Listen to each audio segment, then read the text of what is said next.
하고 말씀 봅니다. 시편 23편 1절부터 6절까지 우리 함께 암송합니다. 찾을 일 없이 같이 한번 읽습니다. 시작.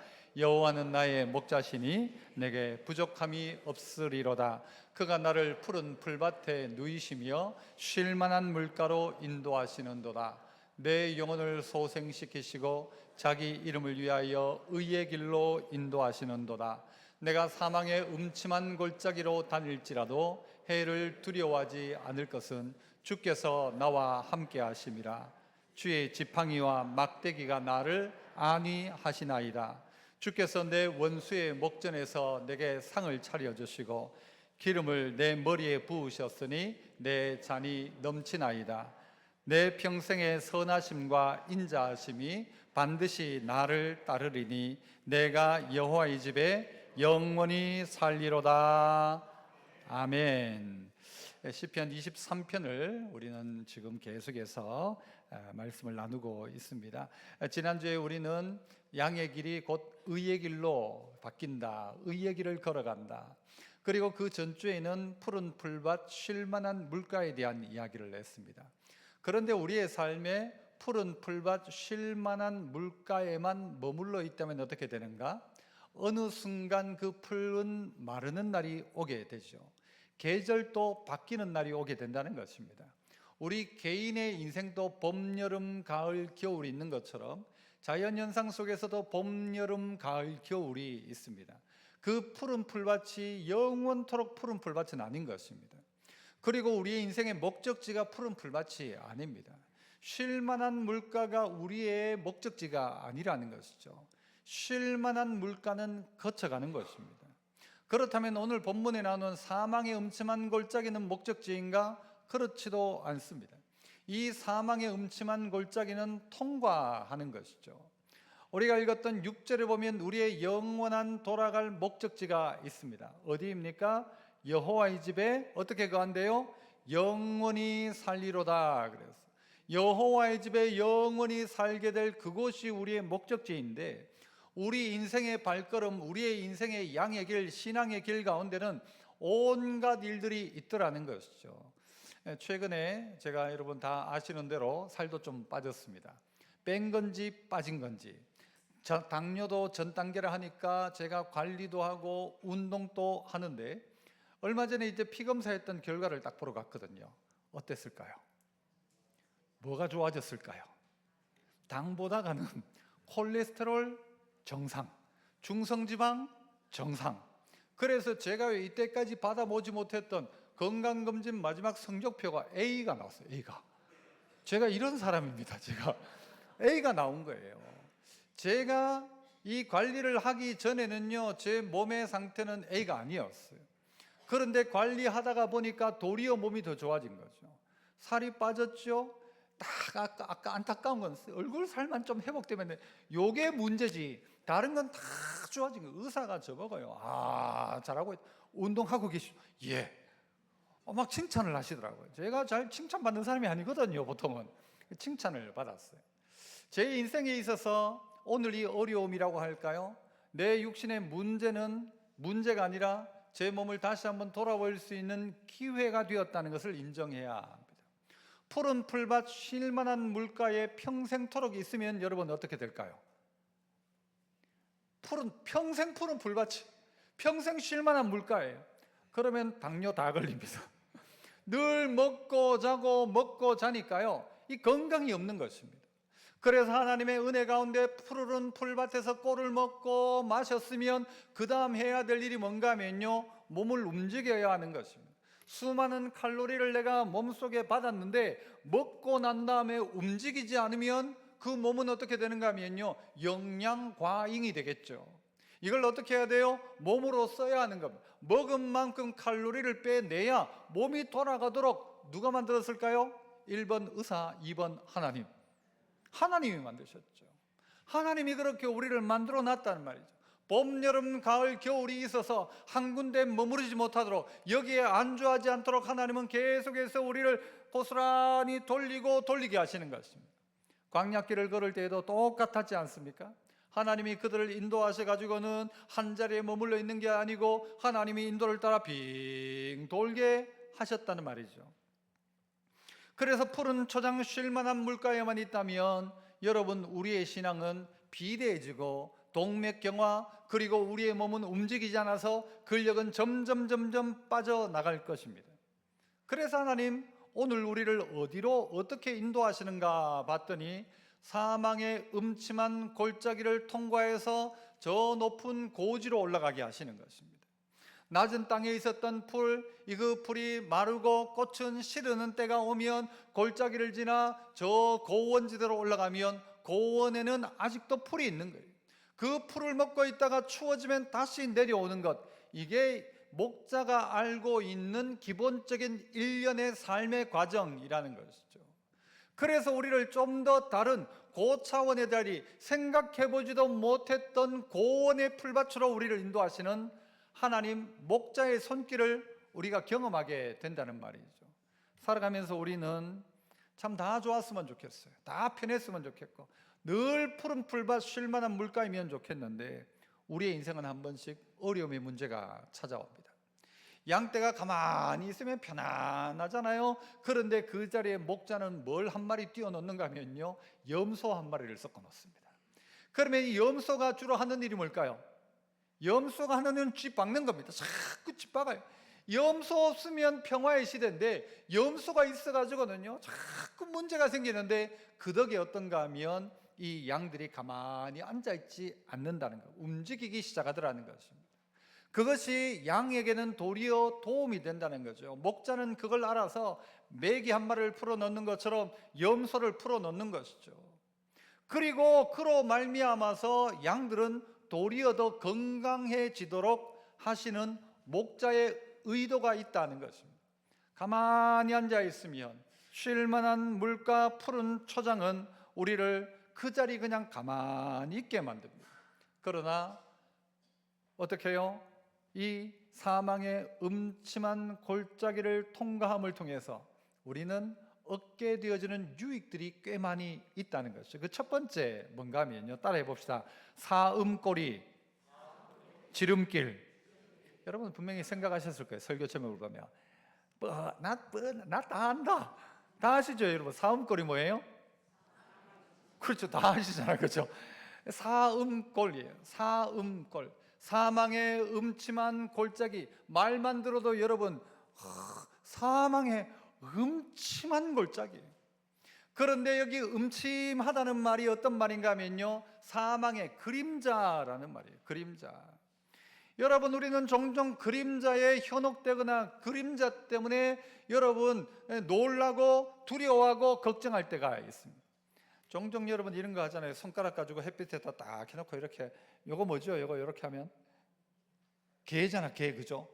여러분 이 그림자 보고 깜짝 놀라는 사람이 혹 있을지 몰라요. 늑대다 하면서 놀랄지 몰라요. 그러나 그림자이고 그것은 그냥 사망의 음침한 골짜기, 음침한 것입니다. 그런데 그 자리에 깜짝 놀라고 자빠지고 넘어지더란 말이죠. 문제가 생겼을 때 그 문제를 통하여서 오늘 어떻게 해요? 지름길이 되어진다고 이야기하는데, 그런데 이 사망의 음침한 골짜기에서 자빠지는 거예요. 넘어가질 못하는 거예요. 들어가질 못하는 거예요. 통과를 못하는 것이죠. 한때 그 동물의 왕국 같은 걸 보니까요, 누떼가 쫙 그 수천 마리의 누떼가 있지 않습니까? 소떼죠. 소떼가 초장에서 풀을 먹다가 어느 순간은요, 풀 다 뜯어먹고 나면 강을 건너야 될 때가 옵니다. 그래서 이 초장을 따라 움직여야 될 때가 오는데, 여러분 강에는 뭐가 있어요? 악어가 있죠. 악어가. 건너야 됩니까? 건너지 말아야 합니까? 아니, 살자니 건너야 되겠고 건너자니 죽겠고, 건너야 합니까? 건너지 말아야 합니까? 내가 죽으면 남 죽는 건 괜찮은데, 여러분 그런데 그때 중에요, 용감한 소떼 중에 한 마리가 제일 앞에 있던 소떼가, 소 한 마리가 팍 뛰어들기 시작합니다. 그러면 주변에 있던 소들이 다 뛰어들기 시작해요. 다 죽습니까? 여차하다가는요 악어 떼도 밟혀 죽을 수도 있어요. 그러니까 그 누떼가 움직일 때는 사자도 못 건드립니다. 쫙 넘어갔는데 물론 그 안에서 악어 떼 잡아먹히는 것도 한두 마리 있겠지만요, 누떼 전체가 그 강을 건너가는 것입니다. 안 건너가면 다 죽어요. 어떻게 죽죠? 다 굶어 죽는 것이죠. 생명을 위해서 이 골짜기를 통과하기 시작하는 것입니다. 목자도 이 양떼를 살게 하기 위해서 지금 있던 푸른 초장 마르는 날이 온다니까요. 그러니까 거기도 목적지가 아니란 말이죠. 여기 평생토록 여기 집 지어놓고 삽시다가 아니란 말이에요. 목자는 어떻게 해야 되는 거예요? 풀 따라 움직이기 시작해야 되는 거예요. 그런데 어디를 통해서? 골짜기를 통해서 가기 시작하더라. 그런데 그 사망의 음침한 골짜기 봤더니 그 골짜기에 뭐가 있는가 하면요, 물이 흘러요. 산등성 꼭대기로 가면 물이 없는데 골짜기에는 물이 흘러요. 골짜기는 뭐가 있어요? 사망의 음침한 골짜기라고 할지 모르지만 그림자도 그늘도 있죠. 그리고 모든 길은 어디를 통하는가 하면요, 산등성이 아니고 골짜기를 통해서 만들어지기 시작합니다. 왜냐하면 살면서 가야 되니까. 그 골짜기를 통해서 가다가 보면 어디가 나와요? 이제 산 정상이 나오는 것이죠.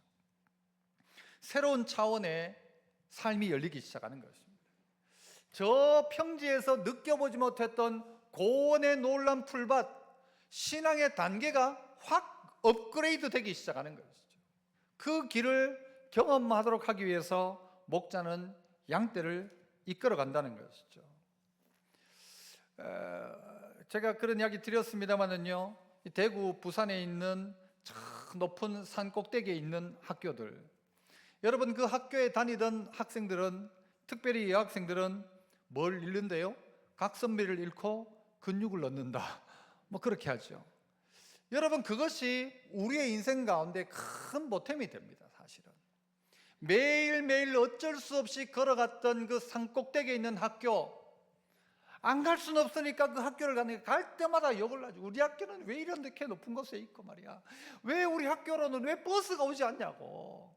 그래서 어쩔 수 없이 걸어가면, 좀 더울 때는요, 학교 딱 꼭대기에 올라가면 막 더워가지고 땀이 팍 젖어 있어요. 이미 생각지 못한 방법으로 우리를 운동하게 하는 것이죠. 여러분 이것이 우리를 만들 수 있다는 것입니다.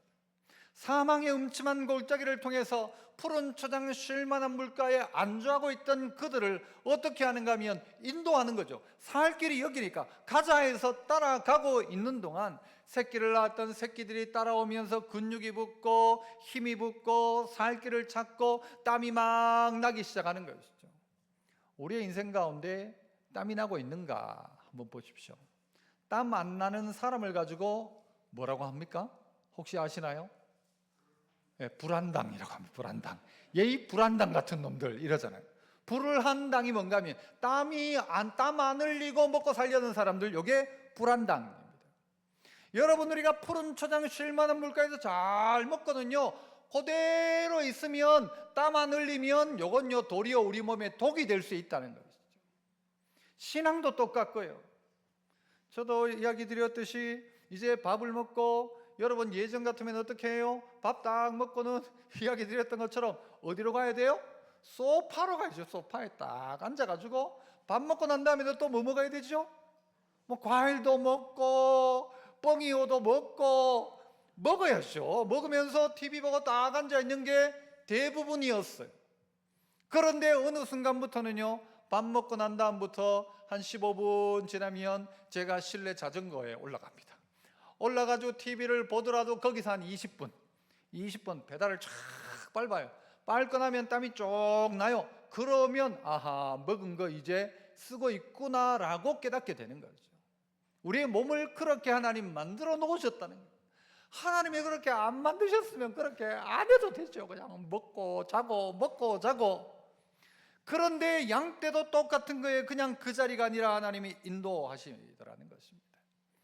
하나님께서 60만의 대략적으로 장정만 60만이었던 이스라엘 백성들을 출애굽해서 그를 이끄시는데, 여러분 양 한두 마리 같으면야 이래 먹고 저래 먹어도 돼요, 대충 해도 돼요. 그러나 60만 명을 먹이자니, 여러분 전부 포함아 200만 가까이 사람을 먹이자니, 여러분 그게 일이 됩니까? 200만 명이면요, 200만 명이면 생수 한 병씩 줘도 200만 개예요. 트럭으로 몇 대가 될지 몰라요. 그들에게 건빵 한 개씩만 줘도 200만 개, 200만 개. 그들을 어떻게 먹어요? 방법이 어디 있어요? 자기 스스로 해결할 수 있는 방법이 전혀 없단 말이에요. 여기 좋으니까 여기 계속 있어도 그냥 그 자리가 다 끝장나는 거예요. 그냥 하나님 어떻게 하세요? 그들을 인도하시죠. 그들을 인도하세요. 어찌 보면요, 여기에 뭐가 있을까? 아무것도 없을 것 같은 사망의 음침한 골짜기지만 그 길로 인도하시는데 하나님이 먹이시더라. 하나님 먹이시더라. 이거 우리가 경험하는 것입니다. 다윗의 생애를 봐도 다윗의 생애 전체가 사망의 음침한 골짜기라도 될 거예요. 그런데 그는 사망의 음침한 골짜기를 다닐지라도 어떻게 해요? 해를 두려워하지 않는다 그랬어요. 4절부터 보면요, 좀 달라진 것이 뭔가 하면 앞부분은 주께서 여호와는 나의 목자시고 그가 나를 그의 이름을 위하여인데 4절부터 어떻게 바뀌는가 하면요, 내가 사망의 음침한 골짜기를 다닌대요.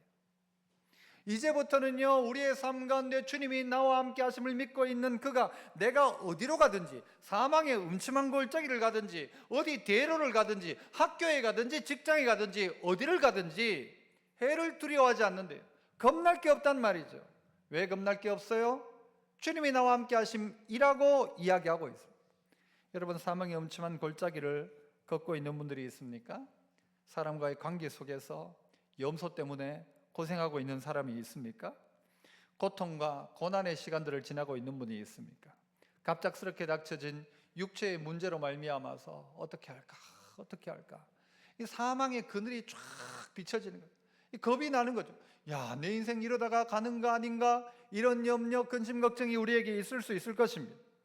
이럴 때에 우리가 해야 될 것이 무엇인가? 사망의 음침한 골짜기를 다닐 때에 해를 두려워하지 않는다. 해를 두려워하지 않는다.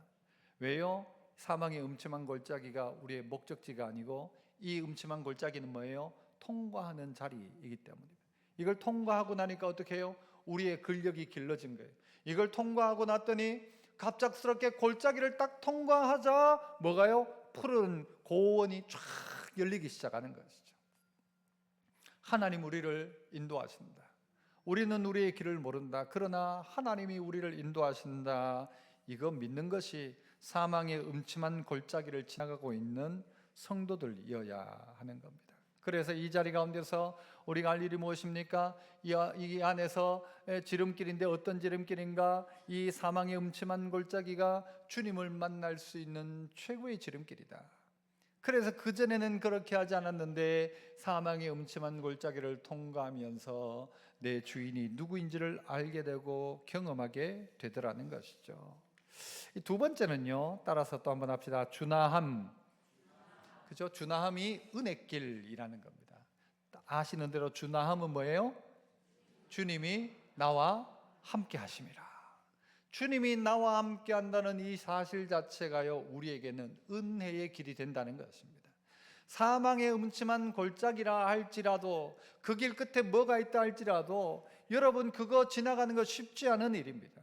그런데 이 문제의 해결책은 뭔가 하면 주님이 나와 함께 하신다. 그러면 그 길이 사망의 음침한 길이 아니라 은혜의 길이 된다는 것입니다. 누구와 함께 가느냐, 누구와 함께 하느냐에 따라서 그 길은 전혀 다른 길이라는 것입니다. 아무리 사망의 음침한 골짜기라고 할지라도 주님과 함께하면 그 길은 소풍길이 될 수도 있는 것이죠. 누구와 함께 하는가, 이것이 제일 중요한 이야기예요. 다윗은 그러나 그 사망의 음침한 골짜기를 통과하면서 그 스스로가 고백하기를 해를 두려워하지 않는 이유 단 하나는 주님이 나와 함께 하십니다. 주님이 나와 동행하시기 때문이다. 주님이 나와 함께 하시고 내가 주님을 가까이 하기 때문이다 라는 것이죠. 주님이 나와 함께 하신다는 말이 무슨 이야기입니까? 주님이 내 인생의 걸음을 함께 걸어가 주신다. 주님이 내 인생의 걸음 가운데 함께 웃고 함께 울어주신다는 것이죠. 주님이 내 인생 가운데 동행하여 주신다. 주님이 내 인생의 모든 것을 다 아신다. 주님이 나와 함께 하신다라는 것입니다. 그래서 우리 인생 별거 있습니까? 힘들고 어려워도 누구 한 사람이 알아주기만 하면 되죠. 누군가가 알아주면 다시 힘낼 수 있습니다. 아무도 모른다 하면요, 사망의 음침한 골짜기에서 그냥 끝나는 거예요, 그 인생이. 그런데 주님이 나와 함께 하십니다, 이 사실을 알고 나를 알아주시는 분이 있다라는 이 사실 자체를 깨닫기 시작하면 여러분, 그때 이겨낼 수 있어요. 일어설 수 있다는 것이죠. 주님은 나중에 예수님이 제자를 뽑을 때에도 어떻게 했어요? 함께 다니던 자들 중에 라고 해서 사도행전을 보면 그렇게 나오죠. 제자를 뽑을 때 그 조건이 뭔가 하면 함께 하던 자들 중에서 예수님과 함께 했던 사람, 예수님과 동행했던 사람, 이 사람이 누군가 하면요, 예수 그리스도의 제자라는 것입니다. 주님이 나와 함께 하시는 건 인정하겠는데, 그러면 나는 정말 주님과 함께 하고 있는가? 이거 점검해 볼 필요가 있습니다. 사망의 음침한 골짜기를 다니고 있는데 아무 대책 없이 다니다간 큰일 나죠. 주님이 나와 함께하면 걱정할 게 없다는 것입니다. 어떻게 하면 주님이 나와 함께 하심을 확인할 수 있는가? 몇 가지 점검할 수 있는 방법이 있습니다. 그 하나는 기도하고 있는가를 보면 알 수 있습니다. 기도하는 사람은 주님과 동행하는 사람입니다. 주님 나와 함께 하신다면 내가 주님하고 함께 하느냐? 이 말은 주님과 대화가 되고 있는가라는 것이죠. 너의 기도를 주님께 올리고 있는가? 그렇다면 사망의 음침한 골짜기 두려워할 필요 없다. 해를 두려워할 필요가 없다. 주님하고 함께 하고 있다면 기도하고 있는가? 두 번째는요, 너희가 읊조리고 있는가를 점검해 보아야 합니다.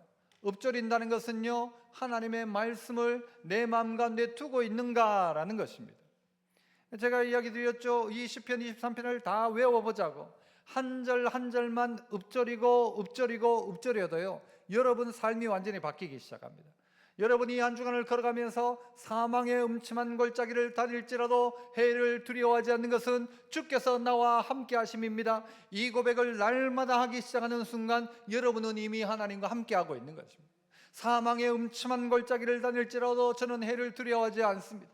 사망의 음침한 골짜기 겁나지 않습니다. 주님 나와 함께하면 아무것도 겁날 것 없습니다. 주님 나와 함께 해주십시오. 기도이자 이게 말씀의 읊조림입니다. 이게 바로 묵상이라는 말이죠. 묵상은 새들이 짹짹짹짹짹 거리는 것처럼 그 한 단어를 계속해서 반복하면서 자꾸 이야기하는 겁니다. 자꾸 그 말씀을 외우는 겁니다. 그 말씀을 자꾸 되뇌어 보는 것입니다. 그렇게 하면 우리의 삶들 속에서 주님과 내가 함께하고 있구나라는 사실을 스스로가 깨닫기 시작하는 것이죠. 그게 뭡니까? 말씀이 내 안에 거하기 시작하는 것이죠. 하나님이 내게 말씀하기 시작하는 것이죠. 그래서 그 말씀을 통해 내게 말을 걸어오시고 기도를 통해 내게 말을 걸어오시죠. 주님의 뜻이 무엇인가 깨닫게 된다는 것입니다. 또 하나는요, 그의 인생 가운데 찬양이 있는가를 보면 알 수 있어요. 내 입가에 찬양이 있는가, 내 입가에 하나님을 향한 감사의 찬양이 있는가, 이거 보면 아하, 내가 하나님과 동행하고 있구나. 원망 불평만 있다면 아하, 내가 하나님을 찾지 않고 있구나. 어떤 상황 속에서 딱 뛰쳐나오는 것이 욕이고 원망이고 불평이 아니라, 여러분, 내 안에서 말씀이 튀어나오고 감사의 찬양이 튀어나오고 하나님을 향한 기도가 시작된다면 아, 이 사람 이미 하나님과 동행하고 있구나, 우리가 판단할 수 있다는 것이죠. 스스로가 판단할 수 있다는 것이죠. 그래서 우리 어떻게 합니까? 이 사망의 음침한 골짜기를 걸을 때 주님 나와 함께한다, 주님 나와 함께한다. 그래서 어떻게 해요? 한 발을 내딛기 시작하는 것이죠. 이 발을 내딛어야 합니다. 어떤 책 제목이 이런 제목이 있더라고요. 일단 움직여라. 일단 움직여라. 그 다음 뭐예요? 마음은 따라온다. 마음 먹어라가 아니라 일단 움직여라, 마음은 뒤에 따라온다. 맞는 말이라고 생각합니다. 일단 시작해보는 거예요. 그러면요, 마음이 따라와요. 아무것도 안 해요. 그러면 아무것도 안 되는 것이죠. 일단 움직여라, 마음은 따라온다. 일단 사망의 음침한 골짜기를 할지라도 겁내지 말고 발을 내디더라. 주님 나와 함께 하는 믿음으로 발을 내디더라. 하나님 뜻이면 발을 내디더라. 그러면 어떻게 해요? 마음은 따라온다. 그래서 우리가 뭐예요? 주님 말씀이면, 주님 뜻이면 아멘 하면요, 아멘 하고 나가기 시작하면 마음도 갑작스럽게 마음속에 담대함이 생기기 시작하죠. 주님 나와 함께 하면 겁날 것 없다라는 것이죠. 그래서 광야를 우리는 신속하게 통과하게 되는 것입니다. 미우라 아야코라는 일본에 있는 그 신앙인은 이런 고백을 했어요. 아프지 않으면 드리지 못할 기도가 있다. 아프지 못하면 드리지 못할. 아프니까 그렇게 기도가 시작되더란 말이죠. 아프지 않으면 믿지 못할 기적이 있다. 안 아플 때는 안 믿었어. 그런데 아프니까 기적들이 보이기 시작하는 것이죠. 아프지 않으면 접근하지 못할 성소가 있다. 아프지 않으면 우러러 뵙지 못할 얼굴이 있다. 아프지 않으면 나는 인간일 수조차 없다. 아픔이, 이 사망의 엄침한 골짜기가 하나님을 만날 수 있는 기회가 된다는 것이죠. 그래서 사망의 엄침한 골짜기에서 주님이 나와 함께 하심을 인정하고 나니까 기도하는 법을 배우고, 죄를 끊고 지혜를 배우고, 하나님을 만나고 나니까 축복과 은혜가 정말 귀하다는 것을 깨닫고, 겸손히 남을 이해하는 법을 배우고, 고난을 통해 은혜를 감수하는 법을 배워나가더라는 것입니다. 그래서 우리에게 주나함이 은혜길이다. 주님이 나와 함께하면 그 길은 길이 문제가 아니죠. 길이 문제가 아니라 주님만 나와 함께 하시면 그 길이 은혜의 길이 되더라. 주님이 여러분을 아시고 여러분의 인생을 인도하시기를 축복합니다.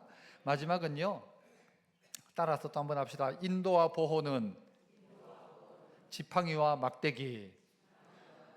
여러분, 우리 오늘 본문의 마지막은 그렇게 하잖아요. 주께서 나와 함께 하심이라 주의 지팡이와 막대기가 나를 안위하시나이다. 지팡이와 막대기가 우리를 인도하고 보호하더라는 것입니다. 지팡이는 뭔가 하면요, 우리가 알고 있는 도 이렇게 위에 이제 우리 보통 아는 지팡이와 같다고 생각해도 됩니다. 위에가 이렇게 고리처럼 딱 되어 있는 지팡이, 길다란 지팡이. 예수님도 저기 그림 보면 이제 목자로서 있을 때 지팡이 긴 걸 하나 가지고 있잖아요. 이 지팡이의 역할은 뭔가 하면요, 양들이 잘못된 길을 툭툭 칠 수 있습니다. 길다란 툭툭툭툭 치면 이 양들이 자기 길을 따라가도록 합니다. 잘못된 길을 가거나 따라오지 않는 양이 있다면요, 이 지팡이를 거꾸로 딱 해가지고 하면 어떻게 할까요? 목을 싹 걸어버립니다. 딱 걸면 딱 걸립니다. 여기 뭐죠? 매가지죠, 매가지. 딱 걸어가지고 당기면요, 양 한 마리를 당길 수 있어요. 잘못 당기려 하면 탁 걸어가 확 당길 수가 있어요. 그래서 이것으로 어떻게 해요? 이 지팡이는 인도함을 이야기합니다. 하나님이 우리의 발걸음을 인도하시는 거예요. 잘못된 길 가면요, 저쪽 뒤에서 발을 딱 걸어가지고 못 가게 하는 거예요. 쫙 당겨내는 거예요. 너 그리 가면 안 돼 하면서 당기는 것입니다. 이도 저도 아니고 절대 말 안 듣는 양들이 있다고 했잖아요. 그 양의 이름이 뭐라고요? 불량이 있어요. 불량. 요 불량이 말을 절대 안 들으면 어떻게 하는 거예요? 결국 안 들으면요, 요 양의 다리를 부러뜨려 버린답니다. 다리를 부러뜨리고 그 다음에 어떻게 해요? 목자가 그걸 그냥 뒀다가 나중에는 어떻게 하는 거냐면 자기 목에 딱 걸고 데리고 와서 치료해서라도, 어떨 때는 다리를 통깡 부러뜨려서라도 잘못된 길 가면 죽으니까, 잘못된 길 가면 안 되니까 목자가 양을 인도하는데, 막대기라고 하는 것은요, 마치 옛날 우리 그 경찰들이 곤봉 같은 걸 조금 막대기를 가지고 있지 않습니까? 이거는 두들겨 패는 용도예요. 그런데 그 앞에 어떤가 하면 좀 뭉퉁합니다. 앞이 마치 뿌리를, 나무의 뿌리 쪽을 이렇게 뭉퉁한 그 부분을 이용해 가지고 요것을 딱 차고 다니다가요, 어떨 때는 파괴가 탁 던지면 한 대 맞으면 아픕니다. 그러니까 이걸 가지고 던져가지고 어떨 때는요, 이리떼를 쫓아내기도 하고, 요거가 탁 던져가지고 패기도 하고 하는 것이 바로 이 막대기입니다. 다윗 같은 경우에는 여기다가 뭐까지 가지고 있었죠? 물맷돌까지 가지고 있죠. 짧은 거리는 막대기로 할 수 있지만 먼 거리는 뭘로요? 물맷돌 가지고 돌을 딱 돌려가지고 탁 던지는 것이죠. 막대기가 우리를 보호한다는 것입니다. 지팡이로 나를 인도하시고 막대기로 나를 보호하신다. 저는 어릴 적에 맞았던 기억이 딱 한 번, 뭐 다른 맞은 것도 있었겠지만 제가 제 기억 속에 남아있는 어머니에게 맞은 것은 초등학교 4학년 때 일이었습니다.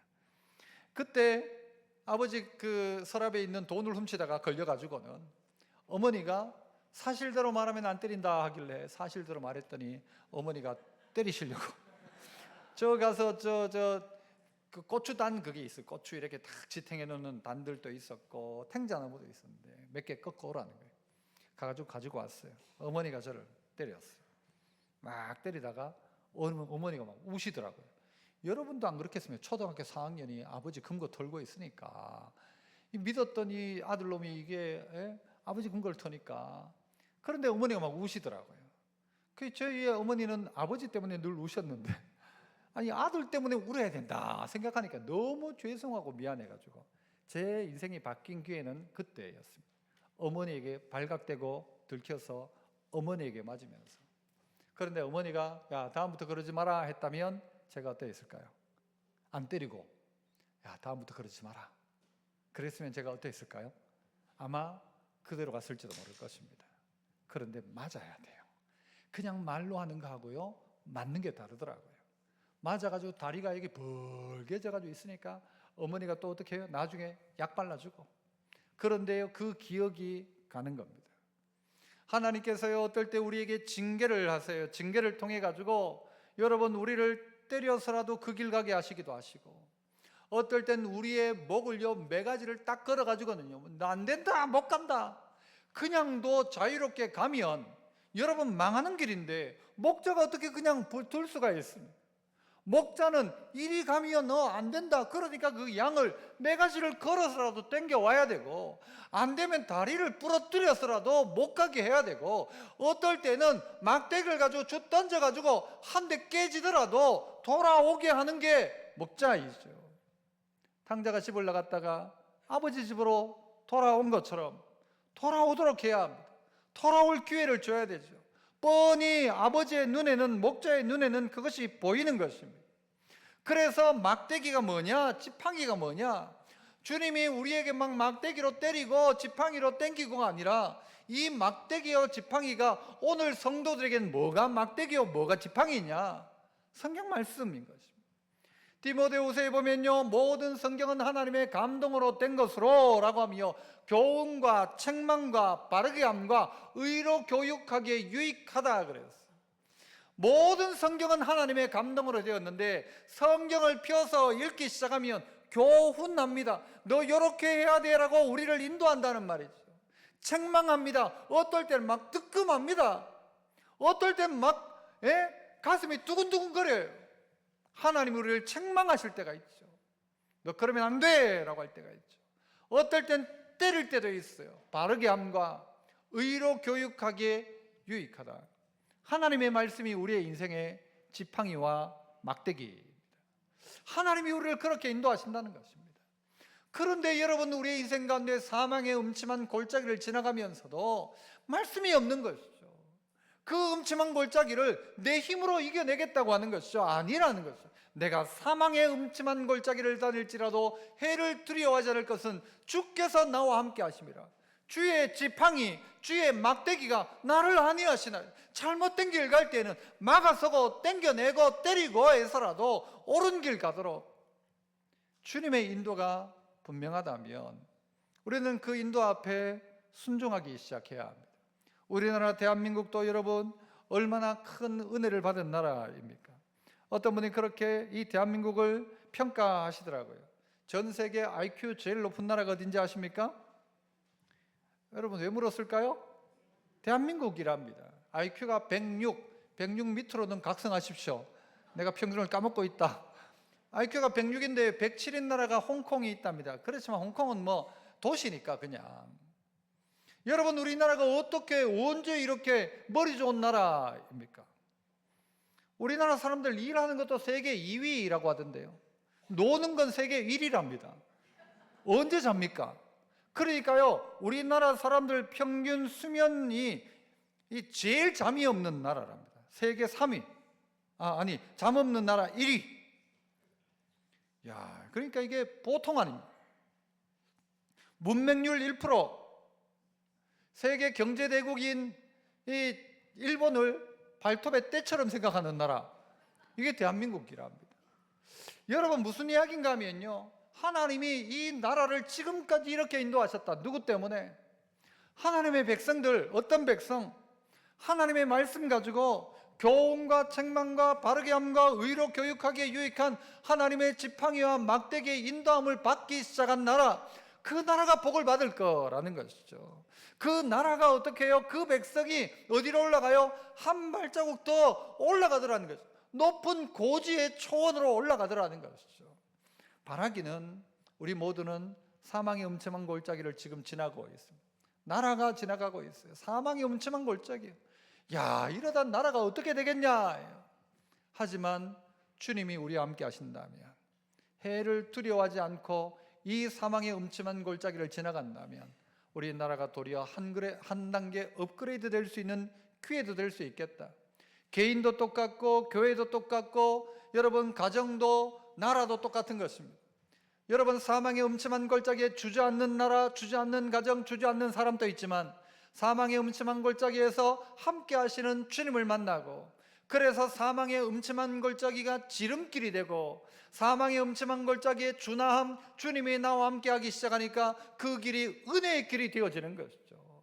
사망의 길이 아니에요. 사망의 음침한 그림자만 있지 그 길 자체가 죽는 길 아니란 말이죠. 살 길이란 말이죠. 살리려고 우리를 그 자리로, 살리려고 우리를 땀 뻘뻘 흘리면서 고지로 올리시더라는 것이죠. 이것이 기회라는 것입니다. 시편 84편 5절은 그래서 이런 이야기를 합니다. 주께 힘을 얻고 그 마음에 시온의 대로가 있는 자는 복이 있나이다. 그들이 눈물 골짜기로 지나갈 때에, 골짜기는 골짜기인데요, 눈물의 골짜기예요. 눈물의 골짜기. 눈물로 골짝골짝을 지나가는데 알고 봤더니 그곳에 많은 샘이 있더라라는 거죠. 샘이 있더라. 다른 데로 갔다면요 샘이 없었어요. 눈물의 골짜기를 지나가는데 골짜기다 보니까 그 골짜기에 샘이 많이 있더라. 그리고 이른 비가 복을 채워주나이다. 여러분 우리 모두가 이 골짜기의 복을 얻어야 7절 그들은 힘을 얻고 더 얻어 나아가 시온에서 하나님 앞에 각기 나타나리이다. 눈물의 골짜기를 지나갔는데 마지막에 가봤더니 어떻게 해요? 하나님 앞에 나타나게 되다. 그 골짜기를 지나 정상에서 주님을 만나더라. 만난 주님과 함께 동행하는 삶을 살다가 마지막에는 어디예요? 여호와의 집에 내가 영원히 거하리로다. 내가 여호와의 집에 영원히 살리로다. 이 고백이 있는 우리 믿음의 성도 다 되시기를 축복합니다. 은혜로우신 아버지 하나님 감사합니다. 정말 우리의 인생 가운데 사음골, 사망의 정말 음침한